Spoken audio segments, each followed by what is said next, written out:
Hi, Debbie Chu here from Chew on Vegan, and welcome back to my kitchen. Today I want to share 5 simple but powerful tips for weight loss. These are the exact things that I'm focusing on myself, and if you're missing any one of these steps, then it can really slow down your fat loss. So number 1, to lose fat, you've heard it a million times, you need to be in a calorie deficit. If you're not sure what your calorie deficit should be, then I recommend you going on to tdeecalculator.net, and there you put in your information, height, weight, age, things like that, your activity level, and they will give you a general calorie count for what your maintenance calories are. And then just take 10, 15, 20% off of that number. So if your maintenance calories are, say, 2,000, if you took off 20%, that would be 400 calories, and you'd be eating 1,600 a day. Depending on how much weight you need to lose, then you would adjust that accordingly. It will also give you rough estimates for the amount of protein, fats, carbohydrates, and all that. And it's a good place to start, and then you can tweak it as you go along. Now, I did a video on my 8-week cut results, and then I went on maintenance for a couple weeks, and I'm in my second week of another 4-week cut, and then I'm going to be going to New York for about 5 days, so I will eat in maintenance while in New York and probably eat a little bit more than that, which is fine, and then I will come back and get back into my cut until I get to my goals. And I'm trying to get under 30% of body fat, and I'm close, but I'm going to keep working on that because that's my goal. And how I knew about my body fat percentage was because I have the Hume Health Body Pod, and I know you hear me talk a lot about it, but I love that. I love that thing. It is probably by far the best thing I could have ever bought for my fat loss journey. It gives me such good information of not only just my weight, but my body fat percentage, how many pounds of muscle I have on me, and it's so helpful. And that way I know, am I eating too little calories, too many calories, am I gaining fat, am I losing muscle? And these are all really important information for you to have, because if you don't and you just rely on that number on the scale, it can get really frustrating because that number is going to fluctuate back and forth. And I have a link in my description box for a discount, and if they're having a sale, then you can put my discount on top of that. So, and it's guaranteed. You can send it back if you don't like it. So you really are at no risk, but you have everything to gain. You will love it. And I will never get on a regular scale again. And then you're gonna want to track your calories as well. And I use Chronometer, and I put all my food that I eat, and it breaks it down for me, and I'll show a little visual here, or here, and it breaks it down, your calories and your protein, your fat, your carbs, your fiber, all your vitamins and minerals, and then that way you can tell if you're eating a well-balanced diet or not. And it is so easy for us to underestimate the amount of calories that we eat. We look at something and we're like, that's about 100 calories. Yeah, that's just gonna not be helpful. So you need to get exact. And for those of you that don't want to track calories, that aren't interested in knowing how much protein you need, then this system probably won't work for you. And it's not really a system, it's just kind of basic physiology. You need to be in a calorie deficit from what your maintenance calories are. And it's really just math. And it's very basic. And once you understand that, it makes it a lot easier. At least it did for me. So, of course, calorie deficit number 1. Number 2, prioritize your protein. 100%, okay? I did the Start Solution for many years, and I got to the point where I wasn't feeling very well. I couldn't lose any more weight. I had not a lot of energy, and I was following it pretty much to the letter. Doing some research, I realized that, especially if you're over 50, you're in menopause, postmenopause, your body does not process or assimilate protein like it did when you were younger. So you do need to up your protein. And without enough protein, then you are risking losing muscle. And we want to lose fat, not muscle. We want to retain that muscle, gain muscle as much as possible. As we get older, sarcopenia, osteoporosis, all these things are very real risks that we have. The way I build my plate now is a little bit different than I did with the starch solution. With the starch solution, it was half veg, half starch. Now it's half veg, and I do a quarter starch and a quarter protein. And that's been working really well. I don't have as many cravings, I'm full longer, and it's just worked way better in the long run. So don't be afraid of protein. I use tofu, tempeh, TVP, textured vegetable protein, which is just soy. I can't do seitan. I have celiac, so I can't have any wheat. So I rely on soy and pea protein, and I've been having no problems making my protein goals every day. Rule of thumb is 1 gram of protein for every pound of your ideal body weight. So that makes it pretty easy. And if that's not doable for you, then start with at least 100 grams of protein, unless you're 4'8" and weigh like 80 pounds. Then you're not going to really need that much protein. Although maybe you will, maybe you're a bodybuilder, I don't know. But 100 is kind of a good way to start. Number 3 is you want to prioritize exercise, and mainly, especially strength training. Walking is great. I walk every day. That's very important to get your activity level up. And just start where you are and try to increase every week your steps. I also strength train 3 days a week. Nothing crazy, but I do progressive overload, which means I have been using higher and higher weights as I get stronger. I just don't keep using the same 5-pound dumbbells. You want to be able to lift heavier weights. You want it to be not easy, but you don't want to hurt yourself, and you need to build up to it. So you just want to keep track of that. I use an app called Heavy, and it tracks my workouts, so I can keep track of that. Like, oh, last week I did 100 pounds, so I'm going to do 105. And that way you can kind of keep track of your progress. And it's a free app, so why not? I know Joey from Plant-Based Dads uses it, and he's the one that introduced me to it, so it's a good thing.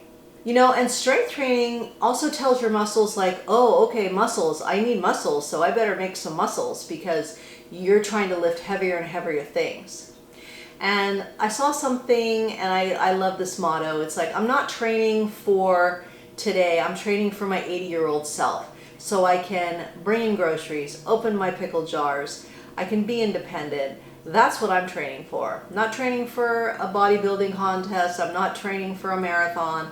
I'm just training so I can be healthy in my later years. And find something that you like to do. If walking's not your thing, but you like to play tennis, or you like to play pickleball, or you like to swim, whatever it is, get a stationary bike. Whatever, I don't care, but just move. They say sitting is the new smoking. We are so inactive as a society these days. It's really sad. Our bodies are meant to move. I mean, if you are a person that hasn't walked or done anything, then just increase walking around your house, or just sit in that chair, do arm circles, rotate your ankles, whatever. Just get some movement in. You can start wherever you are and build up. It's never too late. You're never too old. It's just so important for longevity and just your general health. Number 4 is prioritize sleep. This one gets overlooked a lot, and it's so important to get enough sleep. And I have a Fitbit, and I wear it all the time, and it lets me know how much REM sleep I got, deep sleep, light sleep. It gives me a sleep score, and it keeps me on track with my sleep. And if you're not getting enough sleep, it can mess with your hunger hormones, and you're gonna feel more hungry, and you're gonna have more cravings. And it also makes it more difficult for your body to recover after workouts. So there's some things you can do. You've heard this before: no screens before bed, maybe 30 to 60 minutes before bed.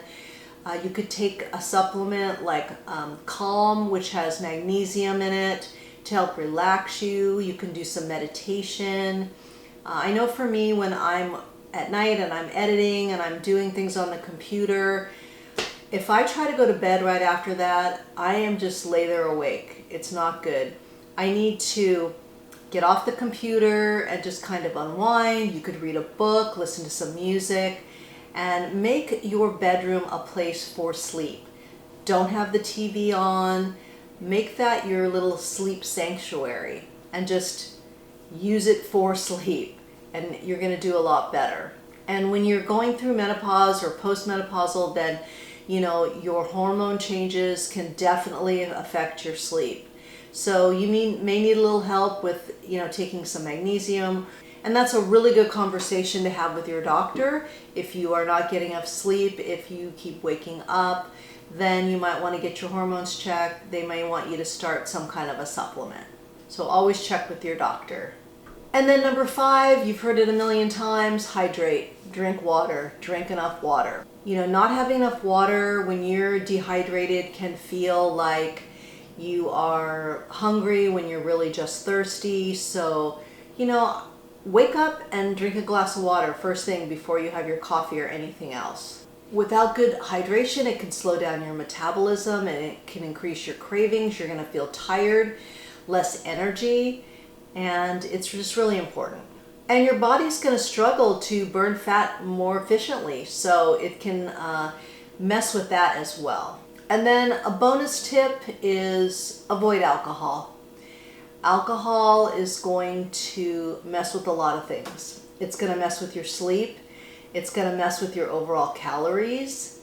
When you drink alcohol, your body sees alcohol as a poison and prioritizes getting rid of that. So your fat burning process stops for up to 24 hours. No thank you. Alcohol it's basically a poison, it's a toxin, and it really doesn't belong in your body. And Joey and I just did a whole podcast about alcohol. So if you haven't watched that, I highly recommend you watch it. There's a lot of good information there, science-backed information. So check that out. And if you have any questions about any of this information, leave that in the comments below. I'm happy to answer your questions. You can always go to your doctor and give them your questions as well. But educate yourself. There's a lot of information out there. Make sure that it's science-backed information, that it's from a reliable source. There's a lot of people on the internet telling you a lot of things and it can be very confusing.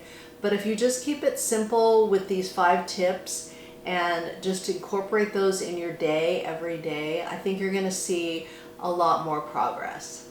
I mean, we're in this together. I'm postmenopausal. I have the same struggles as you do. So I'm really focusing on these 5 things, and I don't drink anyway, so that's a no-brainer for me. But those 5 tips are what I live by every day. And you just get in a habit of doing the same things, and then it's not a struggle. It's just so important to prioritize your health. And it's so true, that old saying that if you don't have your health, you don't have anything. Because what good is it if you're sick, if you're on tons of medication, if you have no energy, you can't walk up a flight of stairs? I mean, this is no way to live. So even if you do have some health struggles, you can improve. There's always room for improvement. So I hope this video helped you. I know some of it is repetitive. I've said it before in videos, and I'm going to keep saying it because it's important information, and I want to try to demystify this whole fat loss thing. I'm not a fat loss expert. Yes, I am a nurse, but that doesn't make me an expert in this field. I mean, I do have a medical background and I do know a lot, but I wouldn't say that I'm an expert. So I just want to give you the information. This is in no way in place of going to your regular doctor. It's not medical advice. These are just things that I've experienced and I have learned along the way, and I just want to share them with you and help you. So if you like this video, please give it a like and share it with your friends. And if you've made it this far in the video, comment below with fat loss tips, and that way I know you made it to the end with me, and I really appreciate it. I will have links to the TDEE calculator, which, by the way, stands for, which is your total daily energy expenditure. and I'll have a link to that website, also to the Hume Body Pod and the discount code. And there's other information down there as well, my cookbook, my online course, and my Facebook group. So please join that. I would love for you to join. It's free to join. And again, I hope this video was helpful. On my next video, I'll be showing you some recipes, so look forward to that. And all my recipes are good for you, they're good for the animals, and they're good for the planet, and what you put on your plate determines your fate. Until next time, thank you.